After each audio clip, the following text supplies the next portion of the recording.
এক দেশে ছিল এক ছোট্ট সুন্দর পরী। তার গায়ের রং ছিল গোলাপি, আর ডানাগুলো ছিল নরম তুলোর মতো। সবাই তাকে গোলাপি পরী বলে ডাকত।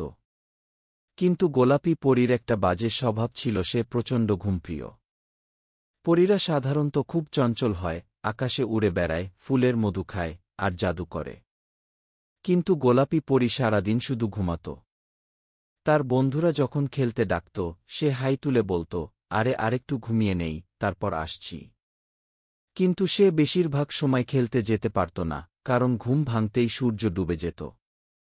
একদিন পরীদের রানী সবাইকে ডেকে বলল, আমাদের রাজ্যে আজ বিশাল উৎসব, সবাইকে কাজে লাগতে হবে। সব পরী উৎসবের আয়োজন করতে ব্যস্ত হয়ে পড়ল, কেউ ফুল সাজাচ্ছে, কেউ লাইট জ্বালাচ্ছে, কেউ গান গাইছে। কিন্তু গোলাপি পরী তখনও আরাম করে শুয়ে ঘুমাচ্ছিল। রানী নিজে এসে গোলাপি পরীকে ডাকল, প্রিয় পরী, সবাই কাজ করছে, আর তুমি শুধু ঘুমাচ্ছ, এটা কি ঠিক? গোলাপি পরী লজ্জায় লাল হয়ে গেল। সে ভাবল, আমি যদি সারাদিন শুধু ঘুমাই, তাহলে কেউ আমাকে দরকার মনে করবে না। আমাকে তো কিছু করতে হবে। সে দ্রুত উঠে আয়নার সামনে দাঁড়াল। তারপর নিজের ছোট্ট জাদুর ছড়ি নেড়ে বলল, আমি আজ জাদু দিয়ে উৎসবের জন্য সবচেয়ে সুন্দর আলো তৈরি করব। তারপর সে ডানা ঝাপটিয়ে আকাশে উড়ে গেল, আর এক ঝলক জাদুর আলো ছড়িয়ে দিল। মুহূর্তের মধ্যে চারপাশে ছোট ছোট তারা ফুটে উঠল, যেন আকাশের নক্ষত্ররা নেমে এসেছে।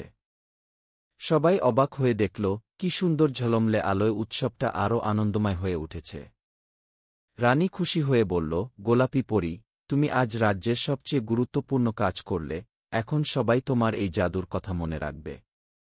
গোলাপি পরী খুশিতে নেচে উঠল। সে বুঝতে পারল, শুধু ঘুমিয়ে থাকলে জীবনের আনন্দ পাওয়া যায় না। এখন থেকে সে আর অলস থাকবে না। সে বন্ধুদের সঙ্গে খেলবে, রাজ্যের কাজে সাহায্য করবে, আর তার জাদু দিয়ে সবাইকে আনন্দ দেবে।